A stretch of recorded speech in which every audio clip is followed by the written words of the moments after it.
Hey guys, it's Beyond Entertainment here to bring you the ultimate guide for the Castle map pack, which releases this Monday, April 8th. First up, we have Daybreak, which is set in the middle of a cluster of Oni research buildings. The map is very reminiscent of past Halo maps like Standoff and Valhalla. The map is asymmetrical, but functions like a symmetrical map, especially considering that the weapon layout is similar on both sides. At the start of the game, each team is given a sniper rifle, but since the map is asymmetrical, using the sniper may be different for each side. The red side features a lift that allows for quick but dangerous movement towards the middle, while the blue side has an arch that connects to the middle of the map. Now don't worry, if you already feel overwhelmed by keeping track of which side is which, each base has good color indicators on the base to let you know which side you're on. Additionally, you can take a peek at the skyboxes behind the bases. If you see a huge ship and a building, that's red side, whereas if you see a bunch of beautiful mountains and a bright sun, that's blue side. There are two distinct side areas to the map. I like to call this side closed side, or rocket cave, since rockets do spawn here off the start. It is very important to coordinate with your team to secure the rockets off the start, since it will help make enemy vehicles less effective. Additionally, a ghost spawns right outside the cave, which could help control the bottom areas of the map.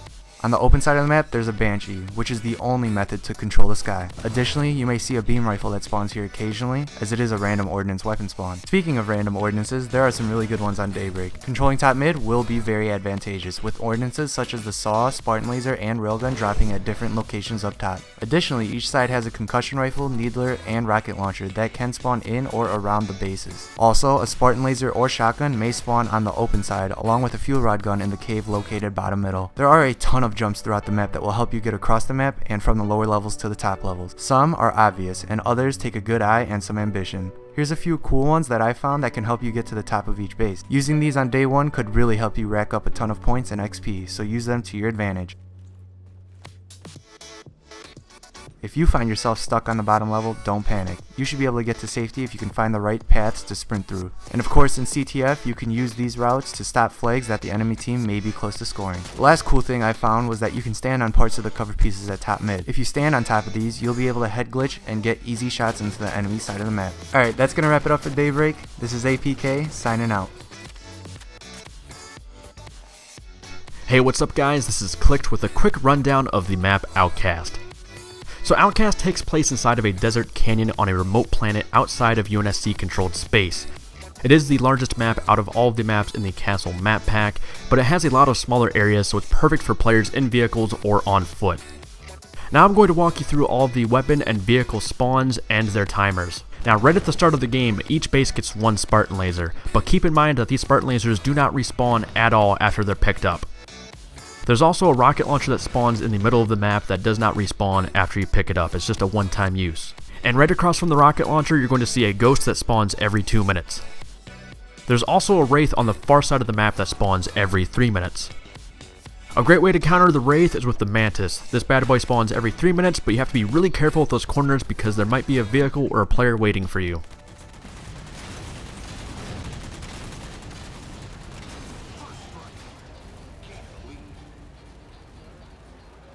You're also going to find warthogs on this map, and there's going to be a lot of nice driving lanes or jumps you can take, but be aware of all of the long sight lines where snipers or guys with Spartan lasers can take you out from a distance. Now occasionally you're going to see a sniper rifle spawn on this map, and there are plenty of power positions you can take to lock down a certain side of the map, especially in Dominion. And the last tip I'm going to give you guys might sound a little crazy, but use the turrets. If you detach a turret and have the gunner upgrade, you can actually pick off a lot of players that aren't paying attention if you're in the smaller or tighter areas of the map.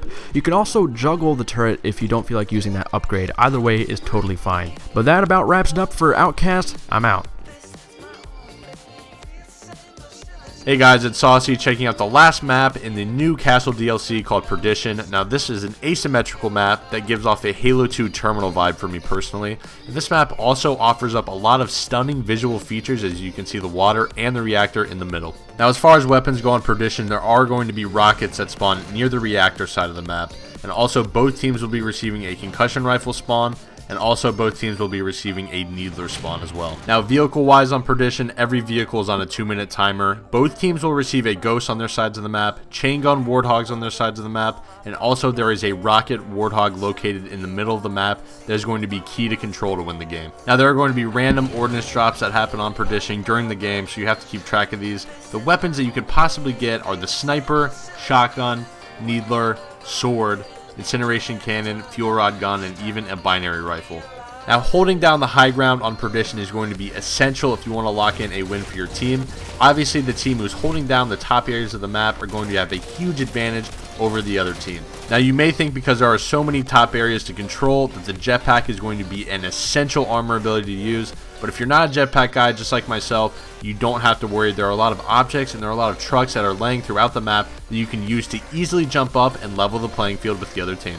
Now, if you don't want to use a jetpack, the thruster pack is an amazing option to use. There are so many ledges and corners you can get around quickly on this map that is just a really nice option to have. There are also a lot of hiding spots on this map as well, so if you're a sneaky beaver, you can probably pick up some really nice assassinations. Now, the last thing I wanted to cover on Perdition is that while we were forging, we actually uncovered a secret room. Now, we're not sure what the secret room is doing here, or maybe it's perhaps an Easter egg from 343, but you guys seriously have to be sure to check this out. Alright guys, so hopefully with this guide you'll be able to dominate the Castle Map Pack playlist, which of course drops on Monday along with the map pack. Also, we're going to have some more exclusive Castle Map Pack content, so make sure to subscribe and stay tuned. This is Beyond Entertainment, signing out.